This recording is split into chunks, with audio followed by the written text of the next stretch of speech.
Welcome back, everyone, to another episode of eXhuming the X-Files here on the Outpost Unknown YouTube channel. Every Friday, we have a new episode, so hit that like and subscribe and join us as we take our journey through every season of the X-Files. I'm Matthew. He is Jeremy. Hey, everybody. And tonight we are checking out episode 5 of season 3, written and directed by the creator of the X-Files himself, Chris Carter, The List. Point of order, real quick. If my voice sounds strange to anybody, it's because I've been sick for the past 5 days. And so you will hear this voice for the next month of episodes. So hopefully I make it through this sickness. But all right, Jeremy, we're talking the list. Was this something that you remembered from your childhood? Not this one, no. A couple of these I did, but not this one. Okay, I did remember this one, and I'll get into it a little bit later as to why. But let's go ahead and start going through the list. Which we did have a listener out there who was very upset that we keep calling these prologues when they're technically called cold opens in television parlance. So I'm still going to call them prologues, though. So let's go into the prologue of the list. Well, let me see if I can get my voice even deeper. Let's go real deep. Let's go real deep. Oh yeah. Okay. So it starts out your typical X-Files Misty Road. Some dude is just picking some other dude up in the middle of fucking nowhere. Guy's got a porn stash. He's like, "You ready?" Sure, let's do this. And then he gets in the car, they drive off. Next scene is a prison. I'm like, oh my god, are these guys gonna go commit a prison break in the middle of the fucking night? But no, we go to this office where the warden is sitting around there, and they're talking about this prisoner they're about to execute, and it's 5 o'clock, and he still hasn't said anything. This guy that they're about to execute, it's like it's 5 o'clock in the afternoon, and it's just fucking pitch black, misty out. Like, oh, okay. But you come to find that there's this dude. He's not talking to the priest. He's not talking to anybody. So they're like, well, I guess it's not up to me to save him. It's up to God or some shit like that. So they lead him over to an electric chair. They open the little curtain in front of all the people they're gonna execute him in front of, and ask him if he has anything to say. And now, suddenly, he just has tons of shit to say. And it's all And very scary stuff. yeah, like quote, not quote, like made up scripture about how he's going to come back, and specifically that 5 people are going to like. Why do they have to? Why do they have to just do that 5 people thing over and over and over again? I never understand, because it was just kind of lame. When you put that finite number on the doom and gloom shit that angry Yoda was throwing out there, like, Yeah, so you would have rather it have just been like, I'm going to come back and kill so many people. or yeah, like all of those who have wronged, keeping in line with Yeah. what he was talking about. It's not specific. There are going to be 5 of you assholes, and I'm going to get you, and like, I don't. Anyway, I thought the guy did a good job portraying that. The just freaking Beach. out on everybody. Yeah, Nietzsche. I thought he really swung for the fence as far as acting goes, and he just kind of overdid it, because he came. I wrote specifically in the notes, he came across as this angry Yoda like voice. I'm like, Okay. like I mean, I bought it sort of, but we've seen so many movies and so many things where right as the guy hits the electric chair, or right as he's about to get killed, he has some parting shot, and that kind of sticks with you, and it's like, this, I forgot this. Hmm. Did you like just out of curiosity, in all these movies they always have like the public, right? There's a certain amount of public that can, I guess, just come watch the execution. Would you ever go and watch somebody be executed? I think if it were somebody that had ended somebody personally to me, like, I wouldn't just, hey man, you want to go catch the double feature at midnight? Like, probably not, but somebody important to me. Say somebody had murdered you, Matt. I would watch the light fade from their eyes. Well, that makes me feel good. But I guarantee I will come back and do something to anybody. So, Well, as long as I remembered your birthday, I think I'm. oh, great joke. We'll get there. That's such a great line. So he's yelling in scripture about he's gonna kill 5 guys. This dude, porn stash guy just shows up. He's still got his same shirt on, and he's amongst all of these like suited dudes and prison guards, and they just put the black hood over him. And he's like, "All right, I'm here to press the button." Presses the button, kills him. We get to this.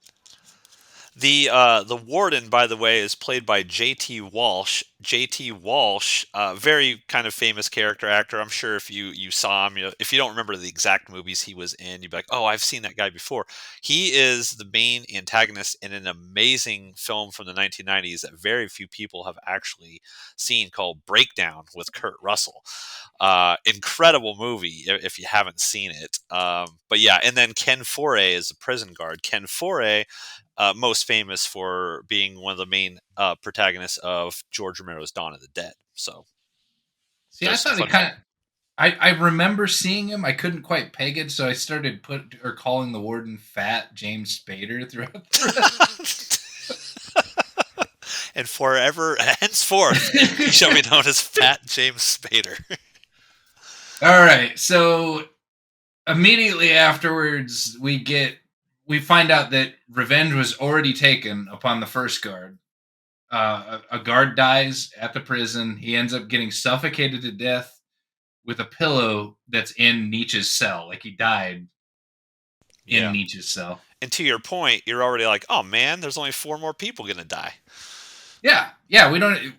Yeah, right.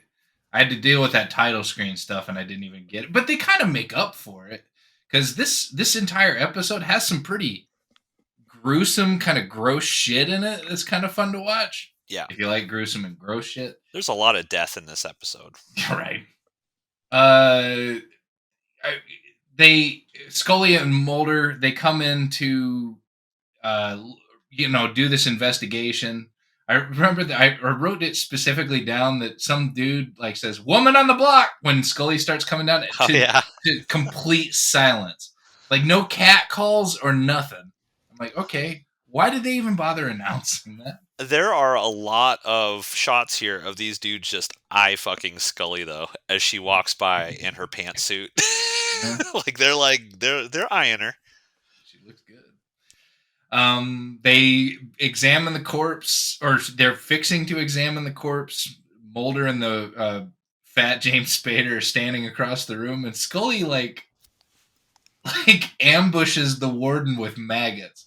Like she pulls back the sheet and she's like, you're gonna want to come look at this. And then Yeah. she pulls it back, and the dude's face is just rotten away. There's maggots all over the table, like it's advanced decomposition already. But she just surprises him with it. Like she doesn't just say, "Hey, there's a problem with this." She's like, "Hey, you want to surprise, dude?" Like it was gross.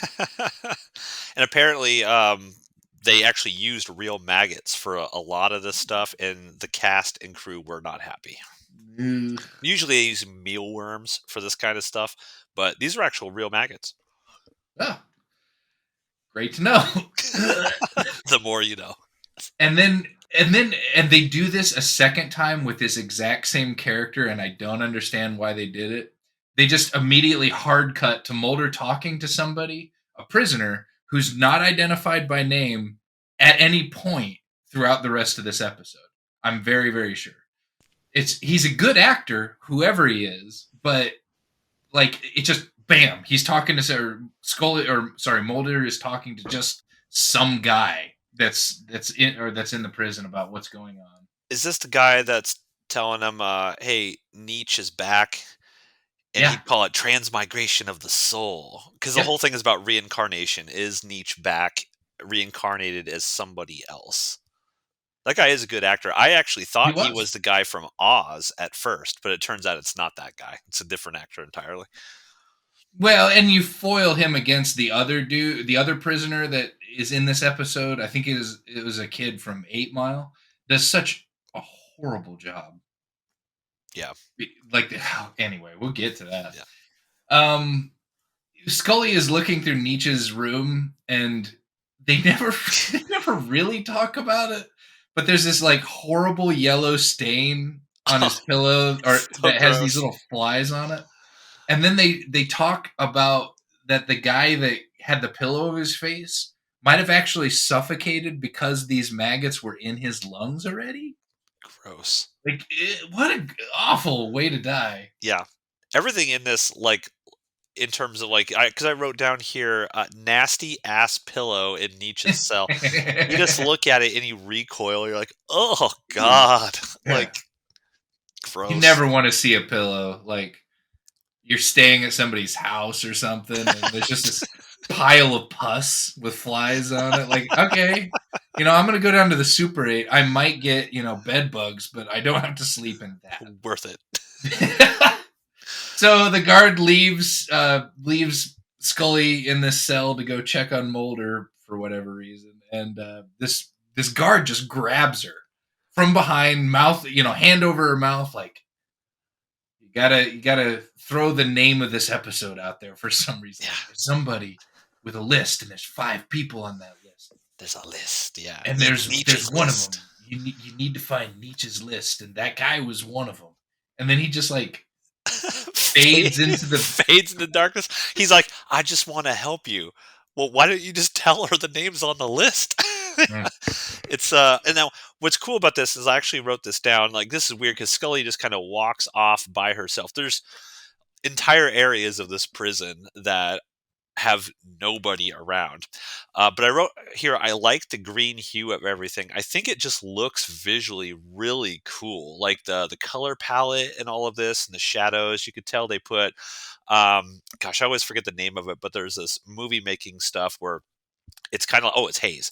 They call it haze, and they spray it all over into the air, and then that's where you get like the crazy weird lights, and that's how you get the classic X Files flashlights with the beams going through, and it looks really cool. I thought like this whole set, which apparently was just thrown together last minute, so I thought it looked cool. Yeah, no, I'd agree with. There was some, yeah, and then Scully freaks out about it and immediately wants to leave the prison Yeah, because she got jumped by that guard. Then we cut to a scene where a bunch of trustee. What do you call prisoners who have the privileges, like job privileges to do stuff? like work release people. Something like that. But they're still in the prison. They have to paint something. They Oh jack yeah, yeah, open a okay, I know. paint can, and Yeah, there's a fucking head inside of it that's just covered in maggots. And I was like, oh god. yeah. Yeah, it's weird how maggots get such a visceral reaction out of people because it's all about death. Like we're all going to get maggots on us at some point, and no one wants to think about that, let alone see it. And so they talk to the prison doctor about how because they didn't find the body, they just find the head. And then they find like, how the head was decapitated. Did you catch that part of it? I didn't write it down. You will have to remind me. He had his head cut off with a putty knife. Do you know what Oh a yeah, putty knife is, Matt? yes, that'd be hard to do. Yeah. It would take some work and some strength, some time, and it would be messy. I had to look up a picture just to make sure. But yeah, no, these things don't have a sharp blade on them at Yeah, all. So let me see here. Let me get back. Then we get to the bad actor, the bad prisoner actor. He says he knows who's on the list, and he wants to get out of this particular prison as a deal in exchange for this list. yeah. Played, by the way, by Bokeem Woodbine, who is an actual pretty well known and Yeah. respected actor. He's the Shocker in the new Spider-Man movies. I thought I've seen him in other stuff. I don't remember disliking him at all, but in this role, it's just like I don't. He's really overplaying it here as like that really like hardened prisoner sort of thing. It's I didn't buy it. yeah. It's too pretty. But anyway, they're talking to the warden. They go back to the warden's office, and the rest of the guards, the guard's body is sitting in the warden's chair with from. You just get this quick glance behind it from like the neck up, but it looked good for that flash of time that it was there. Yeah, yeah, and like And then Mulder, the whole thing here is Mulder's like, how in the world would, because of course Mulder believes that there's something weird going on here, like reincarnation or something. And Scully does not believe that any of that. And he's just like, Scully, how did they get that body into the warden's office? There's cameras everywhere. There's definitely something supernatural going on here. And she's just not buying it. He makes that super out of place joke though.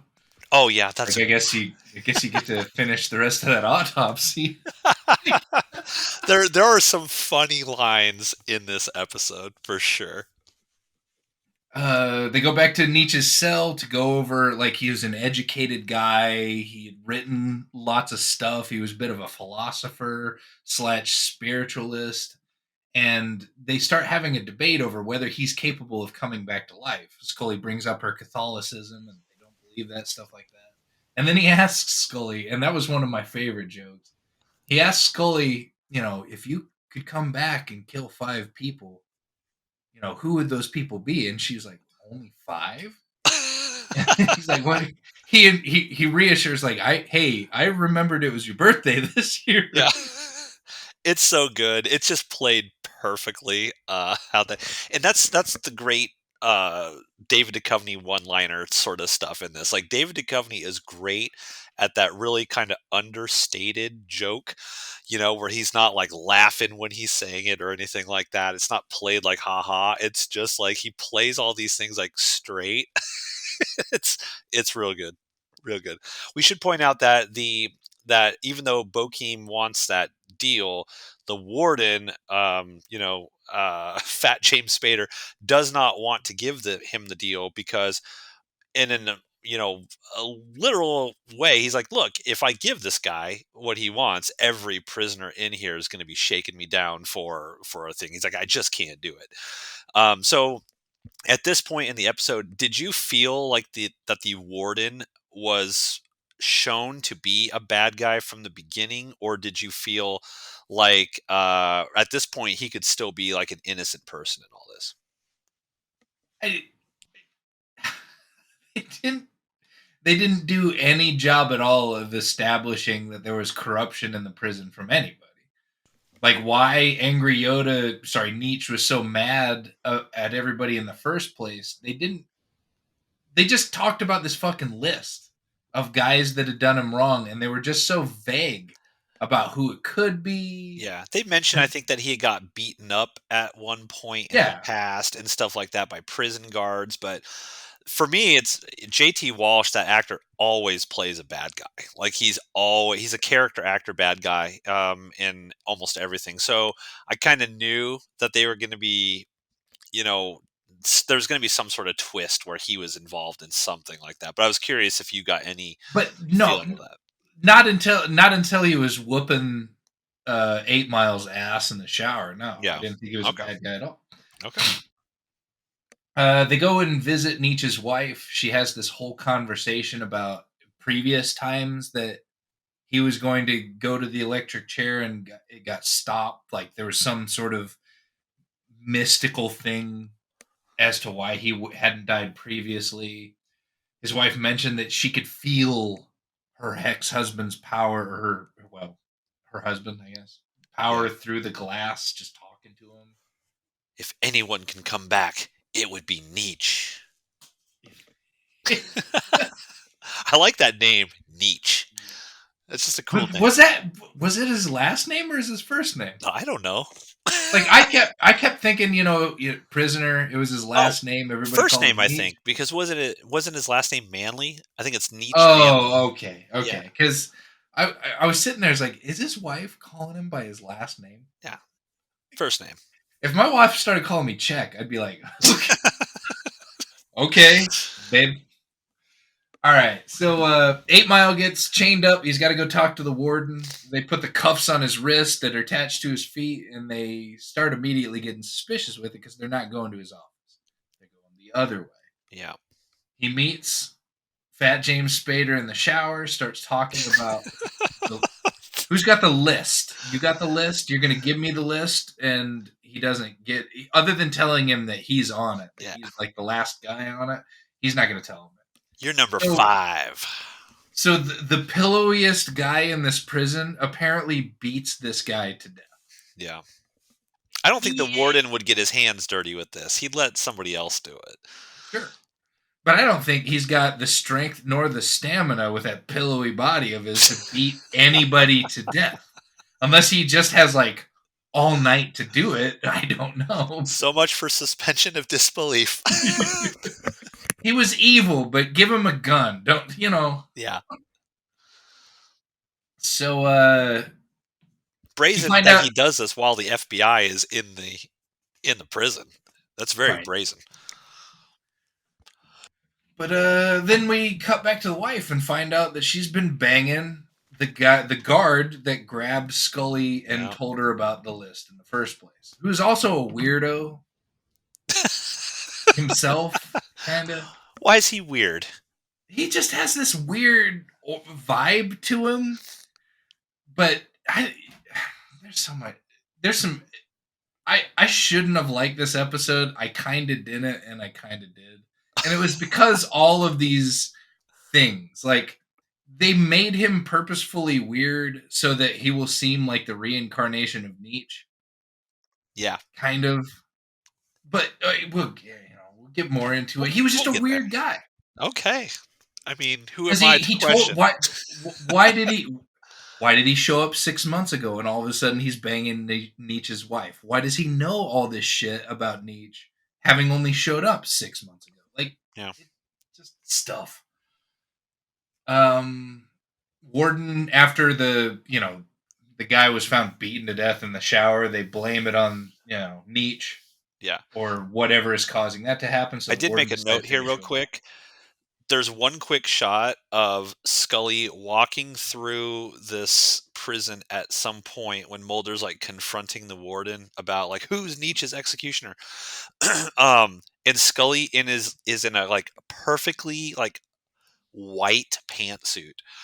And I made a note of that because I was like, have we ever seen Scully in a totally white pantsuit before? It looked weird to me. It just jumped off the screen. I'm like, hey, she's usually in like a black pantsuit or something, but this was all white, and it was just for like one scene as she's walking through, and then in like the next scene, she's back to a black pantsuit. It was strange. I mean, I guess I don't. Don't get me wrong. I enjoy looking at Dana Scully and how she dresses. I guess I just didn't pay attention to that she was wearing some sort of virginal outfit. Maybe it was not just not digging the white pantsuit choice, Chris Carter. all right. Well, watch out, Chris Carter. The fashion police are coming for you. So they issue a lockdown on the prison. They're gonna find out what has happened. Mulder wants Pornstash's name, and the warden actually coughs it up after threatening that he might be next, or the Pornstash dude might actually be a suspect or under threat. They visit him. They find that his mail was stacked up, and as Scully is for some reason staring at a picture of him with a fish. She's not investigating. She just stops to stare at this picture for way too long. It's Yeah, not a good picture. Then something is it?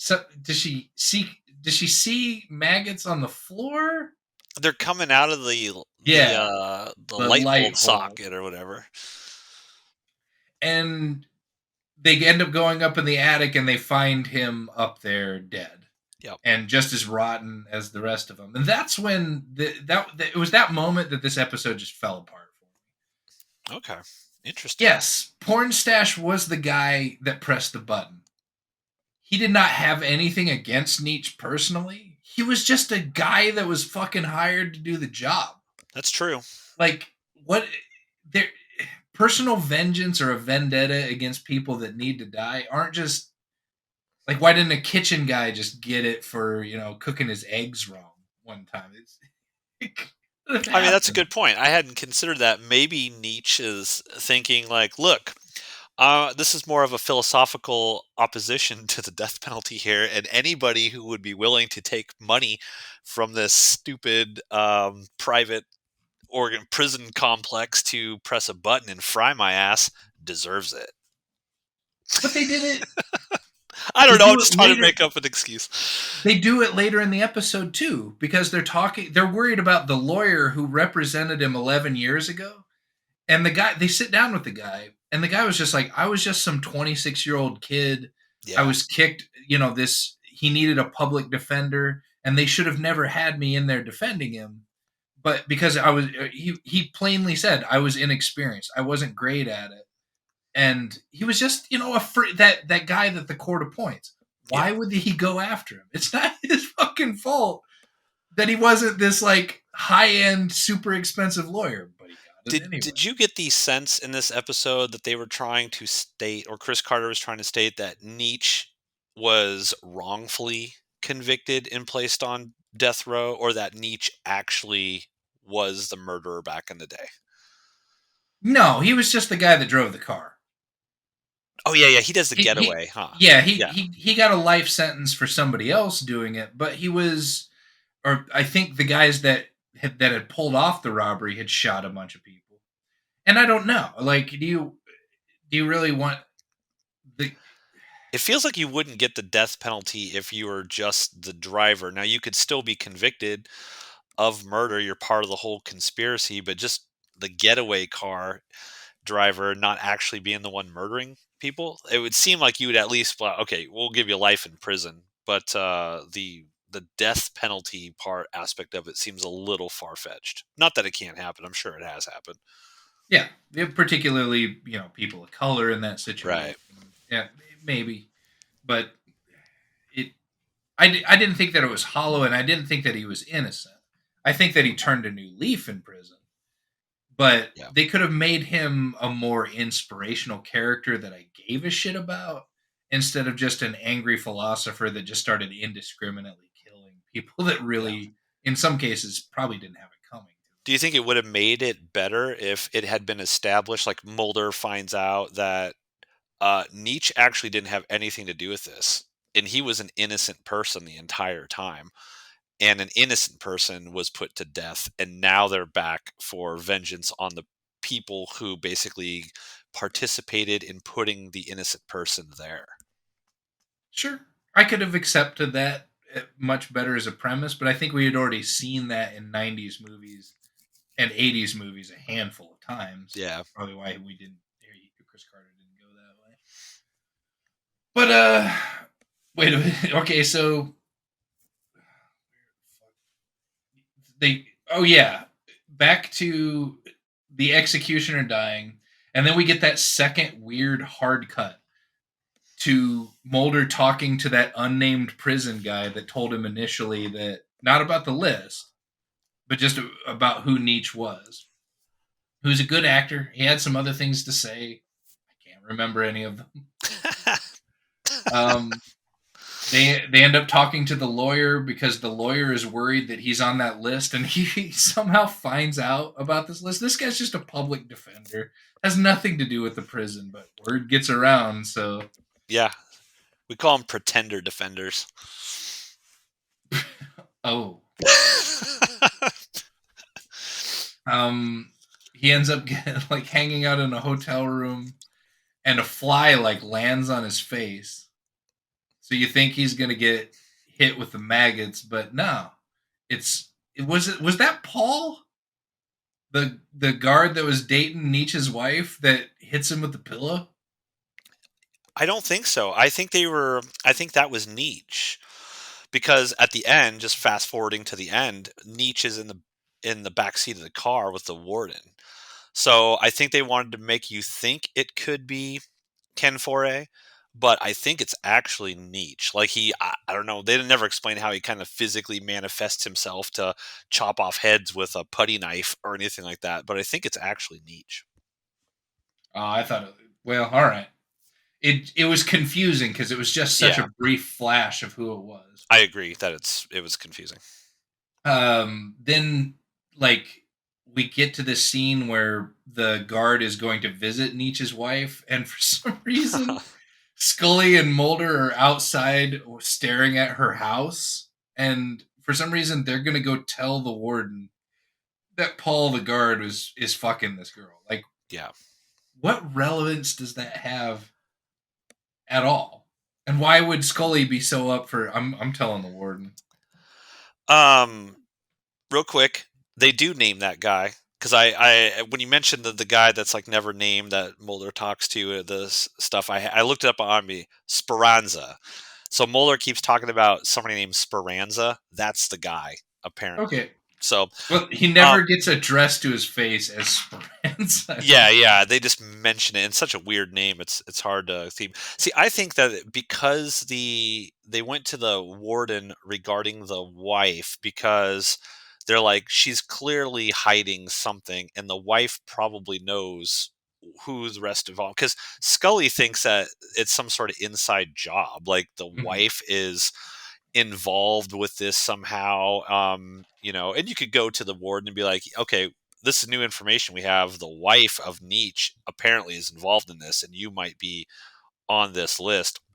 My favorite part of this whole sequence here, because Ken Foray, like they're Mulder, they're like on a stakeout watching this house, and Scully says this thing like when they find out that she was cheating on Nietzsche with the prison guard. She's like, "quote A woman gets lonely. Sometimes she can't wait around for a man to be reincarnated." Unquote. That was a good line from Dana there. Oh God. So they go tell the warden that she was sleeping with the guard for no reason, but they use that as a vehicle for the ward to tell them that somehow he has found out that this lawyer guy has died in his hotel room before the FBI were alerted to it. They were just talking to this guy Yeah, like earlier in the day. word travels fast. Um, you get some information about Paul the guard. Real find out that he had only been there for 6 months, and basically he just immediately started dating the wife. Yeah, We cut to the wife is laying in bed in her house, and she opens her eyes, and Nietzsche is staring at her all creepily yeah. from. That's why I think it's Nietzsche who puts the pillow over that old lawyer's face because he does manifest himself in like a physical form multiple times in this episode. But he baits her into walking out. She grabs a gun and then finds her boyfriend just like hanging out in the living room. And why I still don't understand. I'm reading my notes here. Why did she shoot him? Because she thinks that Nietzsche has reincarnated himself into the prison guard boyfriend. And she thinks that Nietzsche is ultimately going to kill her. And so she starts freaking out and she points the gun at Ken Foray. And Ken Foray's like, "What are you doing, woman? Like, I'm not Nietzsche." But she's just seeing him as Nietzsche. And so she shoots him and kills him. And that's, Mulder and Scully are trying to get in at this point in time. Scully, I think, looks through the window, right, and sees that, she's got a gun on him, but they can't get in there in time. And then she's essentially like, it was Nietzsche. I saw him. He's the one that's been screwing with me, and he's going to get me in the end. So I took him out first, essentially. Okay, so she really didn't. Okay, it was never established that she was afraid of him. She had just been with him in the cell that night when he got, executed. Like, Well, he's going. Yeah, okay, I understand what you're saying. So it's like we don't have any sort of establishing scene that like Nietzsche was beating her up or anything like that because he's been in prison his whole life essentially. yeah, So yeah, it doesn't make any real logical sense as to why she's now completely panicked. But I guess she knows that allegedly Nietzsche is going around murdering people who are involved in this, and maybe she feels like, oh, Nietzsche's going to murder me because he found out that I'm banging this prison guard, and okay, so enough to pull a gun. Okay, hey, Chris Carter wrote it, man. I mean, we know how yeah. his scripts go. Oh I'm yeah, I'm yeah, reaching, but yeah. Just like he was. yeah, Okay, so um, Speranza ends up getting chained up and going the same way that 8 Mile did. yeah. Uh, it is really off-putting that Fat James Spader delivers a line to Speranza during this scene that he clearly screwed up because he says two different things back to back, and they left it in for some reason.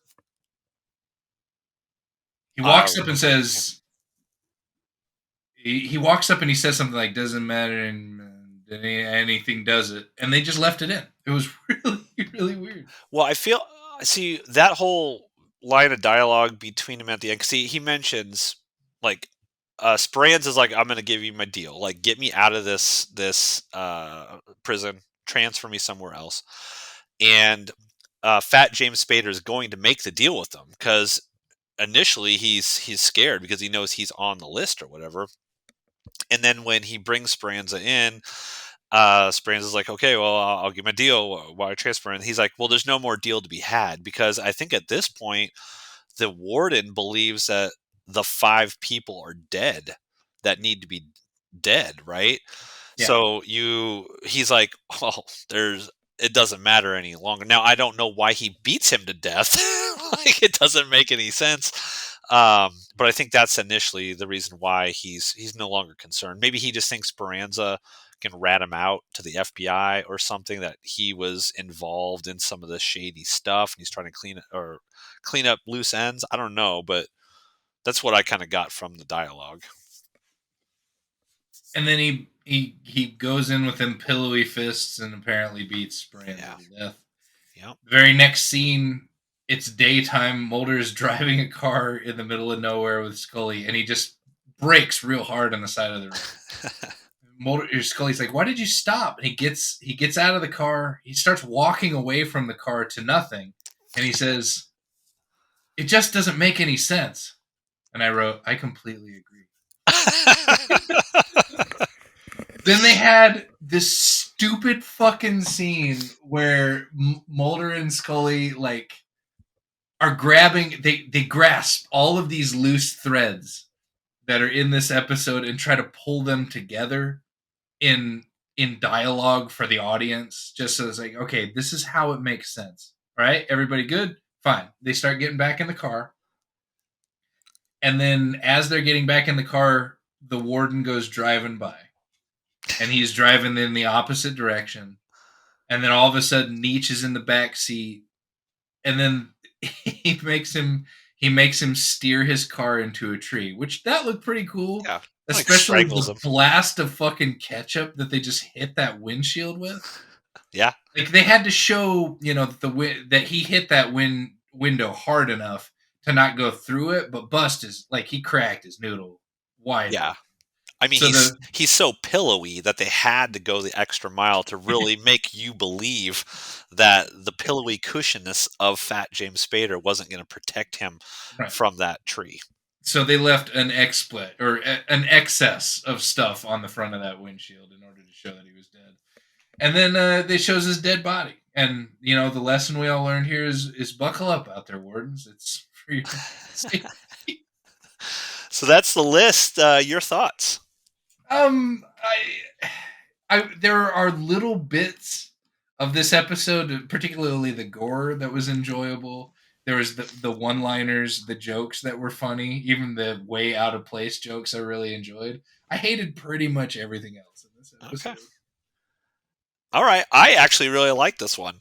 I liked how it looked visually. I think they did a really good job just with the weird, smoky, hazy atmosphere of this prison. You can't see anything. Everything's in shadow, as prisons are, right?